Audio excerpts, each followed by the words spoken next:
Hello friends, welcome back to account Pathshala. कैसे हैं आप सब?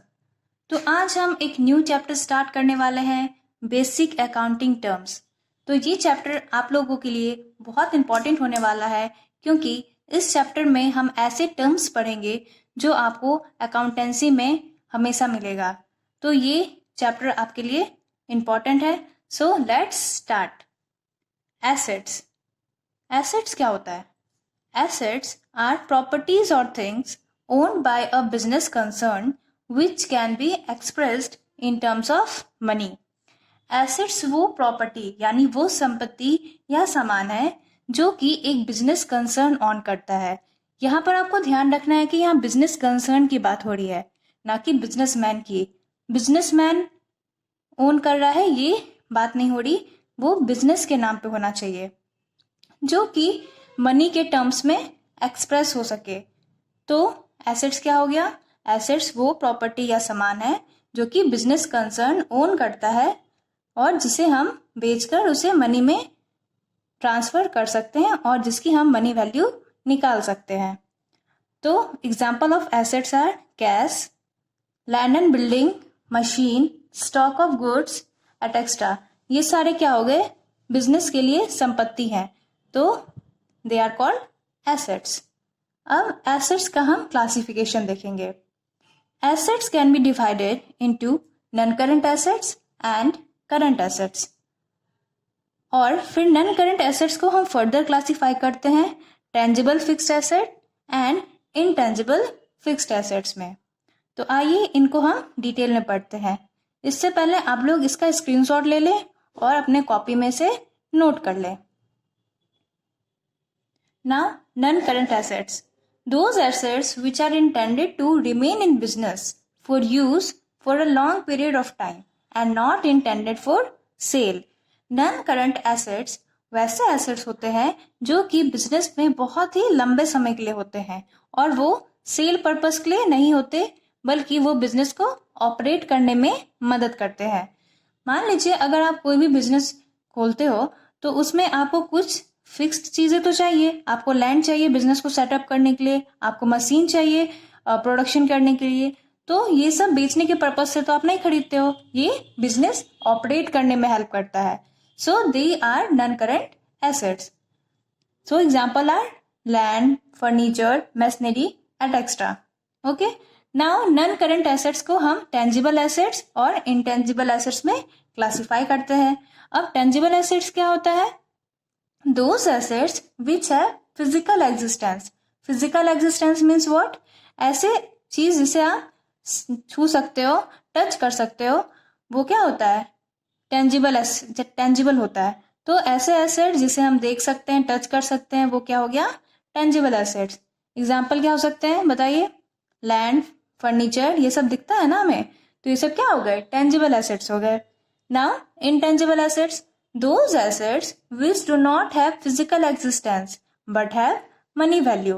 ऐसे assets जिसका कोई physical existence नहीं होता, it means आप उसको देख नहीं सकते, आप उसको टच नहीं कर सकते, लेकिन उसकी मनी वैल्यू होती है, उसे हम पैसे में एस्टिमेट कर सकते हैं, उसकी वैल्यू निकाल सकते हैं। तो इसका एग्जाम्पल क्या हो जाएगा? Goodwill, computer software. अब आप बताओ, गुडविल आपने नहीं सुना होगा, लेकिन सॉफ्टवेयर के बारे में तो आपने सुना है ना। सॉफ्टवेयर को आप देख सकते हो क्या? नहीं देख सकते, लेकिन उसकी पैसे की वैल्यू तो निकाली जा सकती है ना। और गुडविल क्या होता है? गुडविल होता है कि अगर आप कुछ अच्छे इंटेंशन मीन्स आप बिजनेस में चला रहे हो, आप अच्छा व्यवहार रख रहे हो, तो क्या होगा? आपके पास ज्यादा कस्टमर्स आएंगे, इस वजह से क्या होगा? आपका सेल ज्यादा होगा। तो इसकी मनी की वैल्यू निकाली जाती है, ठीक है। आप इसको डिटेल में बाद में पढ़ोगे। Now current assets. Current assets को हम सर्कुलेटिंग, फ्लोटिंग या फ्लक्चुएटिंग एसेट्स भी कहते हैं। Those assets which are intended for conversion into cash within a short period of time, usually a year. ऐसे एसेट्स जो कि कैश में कन्वर्ट किए जा सकते हैं बहुत ही शॉर्ट पीरियड के टाइम में, जैसे 1 साल के अंदर, जिसे आप कैश में कन्वर्ट कर सकते हो। ये लॉन्ग पीरियड के लिए नहीं होते हैं। जैसे इसके एग्जाम्पल क्या हो गए? Cash in hand. मान लीजिए जो भी कैश आपके पास रखा हुआ है, वो एसेट्स तो है लेकिन लॉन्ग पीरियड के लिए नहीं है। फिर कैश एट बैंक, बैंक में आपने कैश रखा है तो वो आप जब चाहो निकाल सकते हो, यूज कर सकते हो, ये भी लॉन्ग पीरियड के लिए नहीं होता है बट ये एसेट्स तो है। वैसे ही सन्ड्री डेटर्स होते हैं, तो ये डेटर्स के बारे में हम लोग बाद में पढ़ेंगे। नाउ एक टर्म है लिक्विड एसेट्स। लिक्विड एसेट्स भी करंट एसेट्स के सिमिलर ही हैं बट ऐसे लिक्विड एसेट्स और भी क्विकली कैश में कन्वर्ट किए जा सकते हैं। तो जब आप करंट एसेट्स में स्टॉक और प्रीपेड एक्सपेंसेस माइनस कर देते हो तो क्या हो जाता है, लिक्विड एसेट्स निकल जाता है। ठीक है, तो आप इसको भी नोट कर लीजिए स्क्रीनशॉट लेकर और फिर हम आगे बढ़ते हैं। अब हम एसेट्स के बारे में पढ़ चुके हैं, अब हम पढ़ेंगे लिएबिलिटीज के बारे में। तो लिएबिलिटीज क्या होती है? The amount or debts owned by the entity to outsider. कोई भी डेब्ट यानी कोई भी कर्ज या कोई भी अमाउंट जो कि बिजनेस को पे करना है आउटसाइडर को, वो ही क्या कहलाता है, हमारा लिएबिलिटी कहलाता है। मीन्स वो बिजनेस खुद ओन नहीं करता, वो पैसे उसे रिटर्न करने होते हैं आउटसाइडर्स को। The amount are payable in money or goods or services. वो अमाउंट उसे पे करने होते हैं या तो पैसे में, या तो सामान देकर, या तो कोई भी सर्विस करके। तो उसके एग्जाम्पल क्या हो जाएंगे? Loan from bank. अगर हमने बैंक से लोन लिया है, हमें तो वो पे बैक करना है, तो ये क्या हो जाएगा, बिजनेस के लिए वो लिएबिलिटी है, एसेट्स नहीं है। फिर बिल्स पेबल, इसके बारे में आप बाद में पढ़ोगे। फिर बैंक ओवरड्राफ्ट। बैंक ओवरड्राफ्ट भी हम लोग बैंक से लोन लेते हैं अपने अकाउंट, तो वो सब भी बैंक ओवरड्राफ्ट में इंक्लूड है। ये सब आप लोग डिटेल बाद में पढ़ोगे। नाउ लिएबिलिटीज को हम फर्दर क्लासिफाई करते हैं इंटरनल लिएबिलिटीज और एक्सटर्नल लिएबिलिटीज में। फिर इंटरनल लिएबिलिटीज क्या हो गए, जो बिजनेस के अंदर के लिएबिलिटी है।